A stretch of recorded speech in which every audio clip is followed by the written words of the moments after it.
Premiers opposing the federal carbon tax hike on April 1st are not backing down. In just 6 days, the federal price on carbon will increase as scheduled from $65 a ton to $80. That means Canadians will pay about 3 cents more per litre of gasoline. Today, 2 of the 7 premiers who oppose the increase are requesting to testify before the House of Commons Finance Committee. One of those premiers is New Brunswick's Blaine Higgs.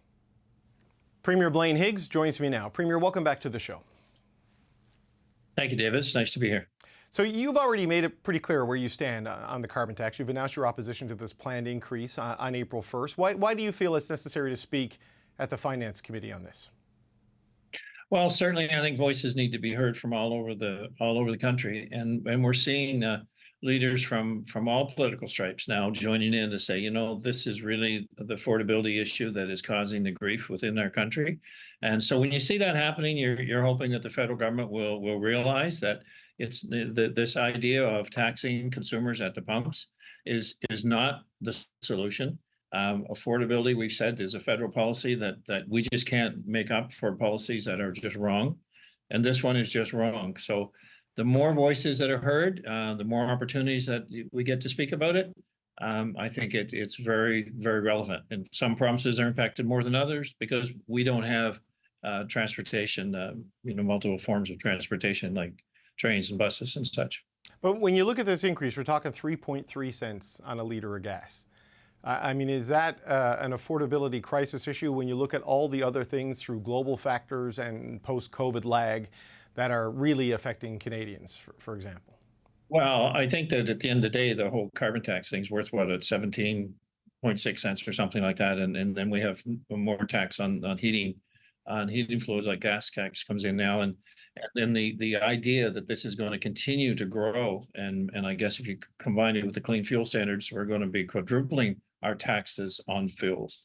So there's a new way, or there's a better way to manage the climate, deal with climate issues and manage our emissions. And it's not on the average consumer. And as I said briefly a minute ago, the issue with New Brunswick is we're a rural province. People travel, in many cases, long distances to work, or to healthcare, or to services in communities for groceries. And we don't need added fuel costs to just bring all those costs up, which are more than just the transportation, but it's the groceries, it's all of the commodities that we buy once we get to these locations. Okay, I want to zero in on what you said there, that there are other ways to deal with emissions, and it doesn't have to be this way. We saw an assessment by the Climate Institute last week that said the commercial carbon tax, the retail carbon tax, it's responsible for reducing emissions by 8 to 10%. In terms of megatons, it's equivalent to the annual output of Manitoba. So how do you deal with that, if not this? Because a lot of economists and a lot of experts say this is the least costly, least economically damaging way to deal with pollution. Well, I think we're missing the whole point, because we are focusing on our little bubble here in Canada, and we're such a small component to the big picture in the world of reducing emissions. But we could be a huge component. We could be, shutting coal plants down across the world. And certainly in countries like China, where they're building 80 to 90 a year, Europe has 170 plus running. We could be supplying our resources, and I'm referring to natural gas, to shut these coal plants down and reduce emissions by 50% and have more impact on any other activity that we could have to reduce emissions worldwide. So if we want to focus on our bubble and pay the penalty within our own people by adding costs to their everyday lives, that's not solving the problem. But Premier, if everybody just looks at their small share of the problem, that becomes a recipe for everybody to avoid doing anything. You know what I mean? If everybody says, well, I'm only 5%, I'm only 8%, I'm only 3%, I'm only 10%, then they all just stop doing something until China leads. And how do you convince them to do things if you don't lead by example? Okay, if I agree with you. If I thought we were going to wait till China leads, we'd be a long time solving the problem. But I think we can impact China and Europe, because they're crying for our energy solutions that are cheaper than what they have, or let's say less emitting than buying oil and supplies from Russia in the case of Europe. So my point is simply this: we can use our resources to finance technology to offset emissions, and we can do that because we have that here in Canada.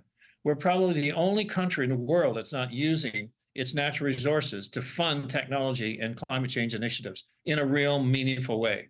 So we're impacting self-impacting issues on our own people, when in fact we could have a major impact around the world. So I'm not suggesting for a Right. moment that we don't do our part. We can do so much more than we're doing. But Canada has signed on international agreements. They've got to hit targets by 2030, by 2035, by 2050, right? And so helping Europe and China displace their dirty fuels with transitional fuels can help the global picture, but you still got to meet the targets here in Canada.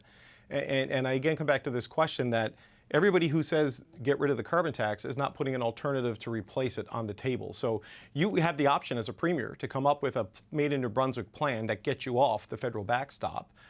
Why don't you do that? What would that look like if this plan is so objectionable? Well, my alternative is supplying clean energy to offset world emissions and using that as our contribution. The targets that are being set federally for what we're working on right now, what my own energy plan came out with, are unrealistic. They're not achievable here in Canada. So that's my point. If we stood back and look at the science of it all, what we're proposing for federal targets are not achievable. What we can do, though, is make a huge impact, much greater impact, less costly to our citizens, and a greater impact worldwide. So our solution is use the resources we have, and we're sitting here on the province on 77 trillion standard cubic feet of gas, and we have an LNG plant here. So we really have the ability to make a difference.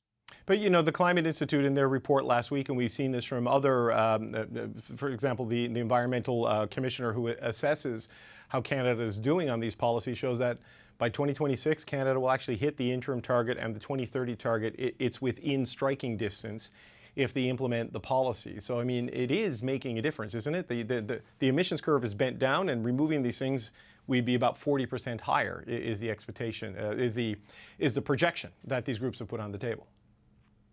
But my point, David, is we're measuring the wrong outcomes.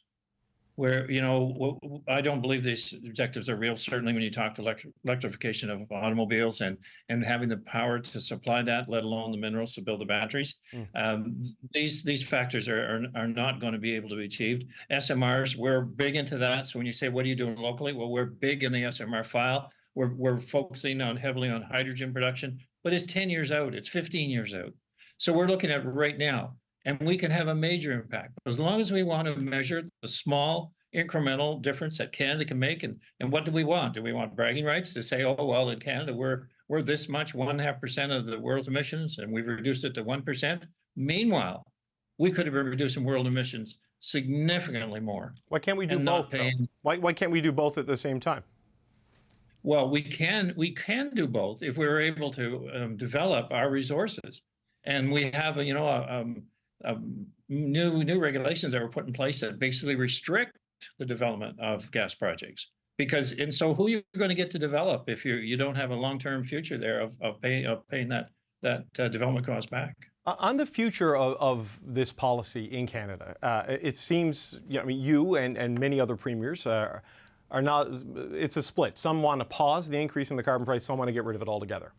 Pierre Poilievre has said he is going to axe the tax should he win the next election, as the polls suggest, and he becomes the Prime Minister of the country. What's your view on industrial policy in terms of carbon pricing for the industrial price? That the estimates that came out last week show is responsible for about 40% of the reduction in this country, give or take.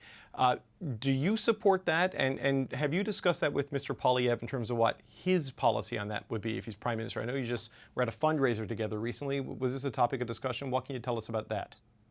So not in detail about what the policy would entail, but I do believe we need to work on industries and we need to reduce emissions and the best technology needs to be available to them. So I agree that the industries need to do their part, and we need to set the standards very, very high in that regard. We all know that if industry ends up paying more for their production, that does flow into the pockets of consumers over time. But I don't think we can let industry off at all on what's required and having the technology to get better and lower emissions all the while. But my point in how do you fund that? Right. I mean, in the U.S., they're funding it through the natural resources that they have and not on the backs of consumers. But we're seeing that around the world. So why are we different here in Canada? Why do we think our model is going to be different? Other than us want to say at the end of the day, oh, we've done this big 40% reduction in Canada. but it doesn't mean anything to the rest of the world other than just a symbol. I'd like to do more than be just a symbol. So you believe that we should keep industrial pricing in place. Do you know if Mr. Poilievre agrees? I know you may not know the specifics, but when he talks about axing the tax, does that apply to industrial pricing as far as you know, Premier? Well, I mean, I would have to understand what the policy is he's putting forward for sure. But I do believe that there has to be a mechanism that causes industry to continue to get cleaner in their operation. I mean, I think we're all going to be responsible citizens in the climate action program, and that includes industry. Okay, just as a final question, the rest of the world, as you talked about, we could maybe develop natural gas here and get it to Europe to help them displace things such as coal. I know the Germans are looking hard at hydrogen from the east coast of the country as something they're interested in. But if we do away with carbon pricing as it exists in any way with industry, we could be looking at carbon adjustments at the borders, carbon border adjustment mechanisms, particularly in the European Union. So don't we need to have a rigorous plan nationally if we're going to make inroads into these markets, which are pretty serious about dealing with emissions in their backyard? Well, we should be aligned absolutely on policy with Europe. But right now, we could sign up a 20-year agreement for LNG tomorrow. And we've had many MOUs to that regard. Right now, they're looking for a displacement of the Russian and oil and gas. Right now, Germany's looking at why did I shut down all these nuclear plants and how are they going to get clean energy? So we know nuclear is going to be a major force going forward. We know that hydrogen and will come along as well. But I guess right today, I think we're very aligned with what Europeans want to have, but the reality of what they need to have. Premier Blaine Higgs, thank you so much for your time today, sir. You're very welcome, David. Have a good day.